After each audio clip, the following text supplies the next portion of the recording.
اعوذ باللہ من الشیطان الرجیم بسم اللہ الرحمن الرحیم وَإِذْ قَالَ رَبُّكَ لِلْمَلَائِكَةِ إِنِّي جَاعِلٌ فِي الْأَرْضِ خَلِيفَةً قَالُوا أَتَجْعَلُ فِيهَا مَن يُفْسِدُ فِيهَا وَيَسْفِكُ الدِّمَاءَ وَنَحْنُ نُسَبِّحُ بِحَمْدِكَ وَنُقَدِّسُ لَكَ قَالَ إِنِّي أَعْلَمُ مَا لَا تَعْلَمُونَ صدق اللہ العظیم۔ رب اشرح لی صدری ویسر لی امری واحلل عقدۃ من لسانی یفقہوا قولی۔ اللہم ارنا الحق حقا وارزقنا اتباعہ وارنا الباطل باطلا وارزقنا اجتنابہ، آمین یا رب العالمین۔ دوستو اور بزرگوں، یہ پہلا پارہ چوتھا رکوع شروع ہو رہا ہے۔ اس کا عنوان ہے تخلیق آدمیت اور آیت نمبر 30 ہے۔ اس مضمون میں اللہ تعالیٰ نے آدم علیہ السلام کو بنانے کا ارادہ کیا، اور جب اللہ تعالیٰ نے کہا وَإِذْ قَالَ رَبُّكَ لِلْمَلَائِكَةِ إِنِّي جَاعِلٌ فِي الْأَرْضِ خَلِيفَةً، اور وہ وقت یاد کرو جب کہا تیرے رب نے واسطے فرشتوں کے، بے شک میں بنانے والا ہوں فی الارض خلیفہ، زمین میں نائب۔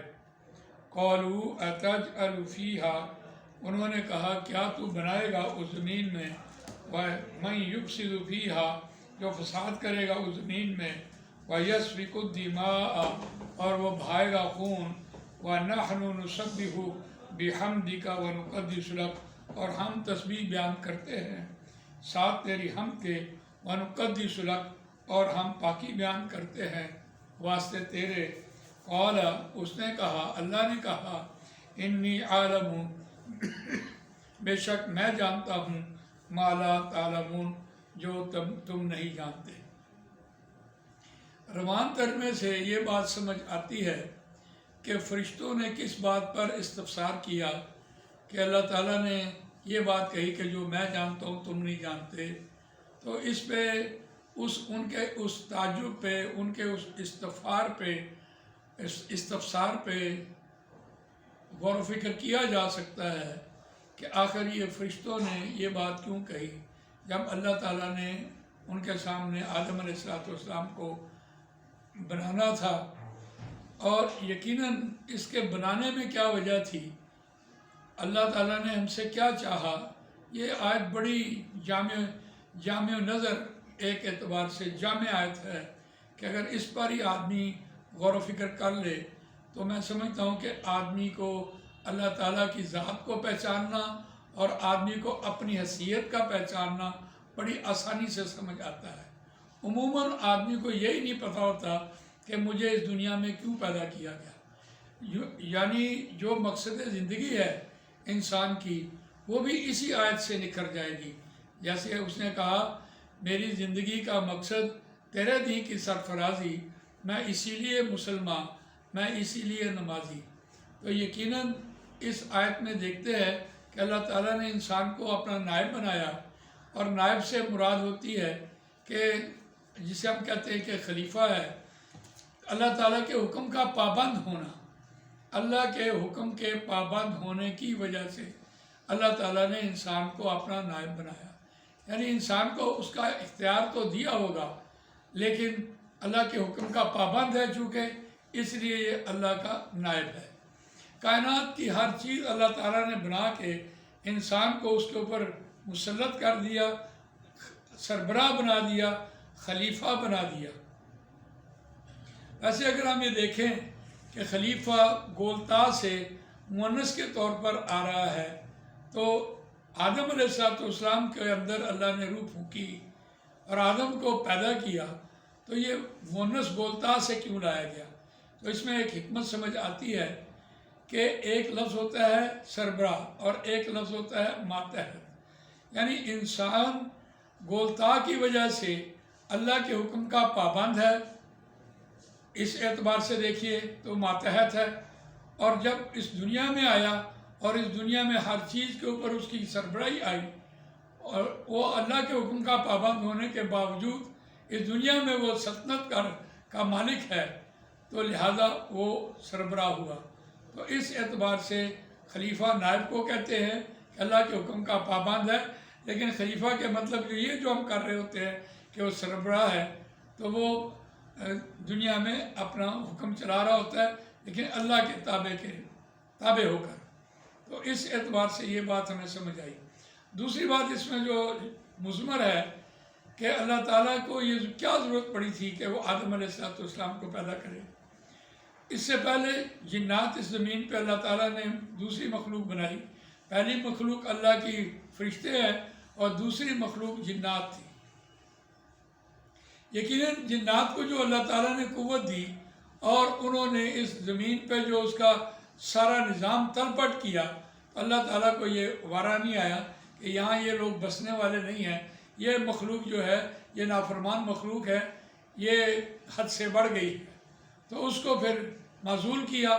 اور تیسری بات پھر اللہ تعالیٰ نے آدم علیہ السلام کو بنایا، تو یہ ایک کمال بنانے کا اللہ تعالیٰ کی مرضی تھی۔ اس پر جو فرشتوں کا استفسار ہوا اس میں کوئی حیرانگی والی بات نہیں نظر آتی۔ یقیناً اگر جس کو یہ بات سمجھ نہ آئے وہ تو پھر اس طرح سے سمجھ رہا ہوتا ہے جیسے فرشتوں کو غیب کا علم ہوا اور انہوں نے کہا کہ یہ زمین پہ انسان فساد کرے گا، تو لہذا چونکہ آج فساد ہو رہا ہے زمین میں، تو لہذا یوں معلوم ہوتا ہے جیسے فرشتوں کو غیب کا علم ہے۔ نہیں، بالکل نہیں، غیب کا علم نہیں تھا۔ اللہ تعالیٰ نے فرشتوں کو جس چیز کے اوپر ڈیٹین کیا ہے، مثال کے طور پر آگ کے اوپر جس فرشتے کی ڈیوٹی ہے اسے آگ کی خاصیت کے بارے میں اچھی طرح پتہ ہے۔ اسی طرح پانی کے اوپر جس فرشتے کی ڈیوٹی ہے پانی کی خاصیت کے بارے میں اس کو پتہ ہے، اور مٹی جسے آپ کہتے ہیں اس کے اوپر جس فرشتے کی ڈیوٹی ہے اسے مٹی کی خاصیت کے بارے میں پتہ ہے، اور ہوا، چار عناصر سے جو اللہ تعالیٰ نے انسان کو بنایا، تو ہوا کی خاصیت جس فرشتے کو پتہ ہے، ظاہر بات ہے وہ تو اسی کی خاصیت کو جانتا ہے۔ جب اللہ تعالیٰ نے آدم علیہ السلام کو کھنکھناتی ہوئی مٹی سے پیدا کیا تو اس میں یہ چاروں عناصر موجود تھے۔ تو اس کی مثال تو بڑی آسان سے دی جا سکتی ہے کہ آپ کے سامنے کوئی ہنڈیا پک رہی ہو، اس میں دالیں بھی ہوں، گوشت بھی ہو، سبزیاں بھی ہوں، آپ حیران ہوں گے کہ اس کا ذائقہ کیا ہوگا۔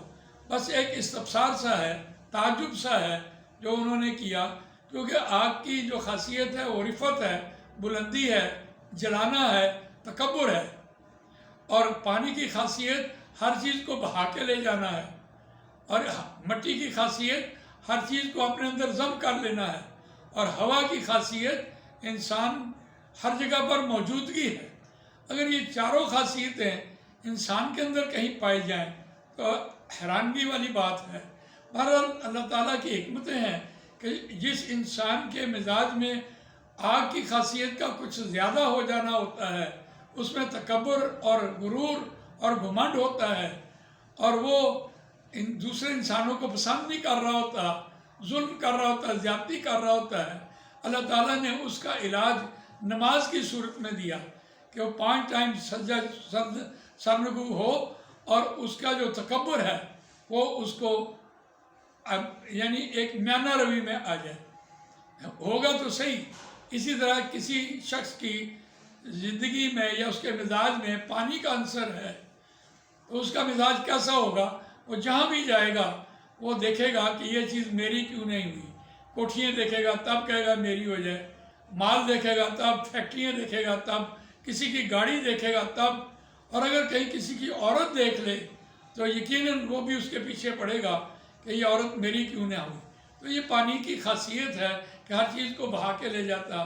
اللہ تعالیٰ نے اس خاصیت کے بدلے انسانوں کو ایک روزہ جو ہے وہ نفس کا کچلنے کا ایک ذریعہ دیا ہے، نفس پرستی کو کچلتا ہے، اور شیطان کو اللہ بند کرتا ہے، اور شیطان انسان کو اپنے نفس کو اپنی قوت مدافعت سے کچلنا اس کے لیے آسان ہو جاتا ہے۔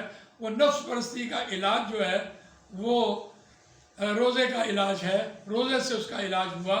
یقیناً جب ہم روزے کا مضمون پڑھ رہے ہوتے ہیں تو ہم وہاں دیکھتے ہیں وَأُحِلَّ لَكُمْ لَيْلَةَ الصِّيَامِ الرَّفَثُ إِلَىٰ نِسَائِكُمْ هُنَّ لِبَاسٌ لَكُمْ وَأَنْتُمْ لِبَاسٌ لَهُنَّ عَلِمَ اللَّهُ أَنَّكُمْ كُنْتُمْ تَخْتَانُونَ أَنفُسَكُمْ فَتَابَ عَلَيْكُمْ وَعَفَا عَنْكُمْ فَالْآنَ بَاشِرُوهُنَّ وَابْتَغُوا مَا كَتَبَ اللَّهُ لَكُمْ وَكُلُوا وَاشْرَبُوا حَتَّى يَتَبَيَّنَ لَكُمُ الْخَيْطُ الْأَبْيَضُ مِنَ الْخَيْطِ الْأَسْوَدِ مِنَ الْفَجْرِ ثُمَّ أَتِمُّوا الصِّيَامَ إِلَى اللَّيْلِ وَلَا تُبَاشِرُوهُنَّ وَأَنْتُمْ عَاكِفُونَ فِي الْمَسَاجِدِ تِلْكَ حُدُودُ اللَّهِ فَلَا تَقْرَبُوهَا۔ اب اس آیت میں دیکھیے خواتین کا، عورتوں کا ذکر آیا اور آگے مال کا ذکر آ رہا تھا۔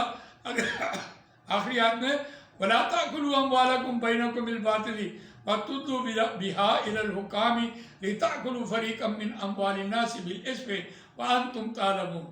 اب اس آیت میں دیکھیے مال کا ذکر آیا، پچھلے آیت میں عورتوں کا ذکر آیا۔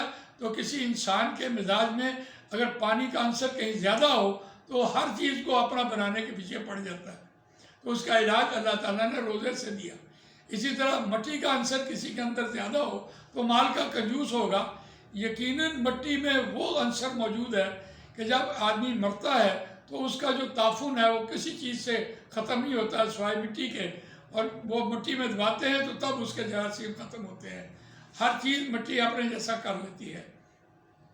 اسی طرح ہوا کے عنصر کو دیکھتے ہیں کہ اگر کسی کا مزاج ہوا جیسا ہو جائے اور وہ ہر جگہ پر موجودگی ہوتی ہے تو انسان جب کسی دوسرے دوست سے جا مل رہا ہوتا ہے تو وہاں یہ کہنے پر مجبور ہوتا ہے کہ میرا ذکر تو وہیں نہیں ہوا، یعنی میں بھی آپ لوگوں میں موجود تھا۔ تو یہ ہوا چونکہ اس کے بغیر تو سانس لینا دو بار ہے، تو اس کو اگر ہم دیکھیں اس کے لیے حج ایک ایسی عبادت دی کہ لبیک اللہم لبیک لا شریک لک لبیک ان الحمد والنعمت لک والملک لا شریک لک۔ اس اعتبار سے دیکھیے اگر فضا میں آلودگی زیادہ ہو، سانس لینا دو بار ہو جائے تو پھر اس کا علاج اللہ تعالیٰ نے حج کی عبادت کے ذریعے دیا۔ اور حج میں کیا پیغام ہوتا ہے کہ اسلام کو نافذ کرو، دین کو نافذ کرو، یہ حج کا پیغام ہے۔ تو اس اعتبار سے ہم دیکھتے ہیں کہ اللہ تعالیٰ نے یہ فرشتوں کے اس استفسار کا جواب دیا ہے۔ آج ابھی ہم اسی آیت کا مطالعہ آگے جاری رکھیں گے۔ انشاءاللہ اگلی نشست میں ہم آپ کے سامنے یہ بات رکھیں گے کہ اللہ نے انسان کو کیوں بنایا، اس کا جواب بھی اگلی نشست میں دیں گے۔ اللہ تعالیٰ مجھے آپ کو قرآن بھی پڑھنے، سمجھنے، اس پر عمل کرنے، اس کو دوسروں تک پہنچانے کی توفیق عطا فرمائے۔ سبحانک اللہم و بحمدک نشہد ان لا الہ الا انت نستغفرک ونتوب الیک۔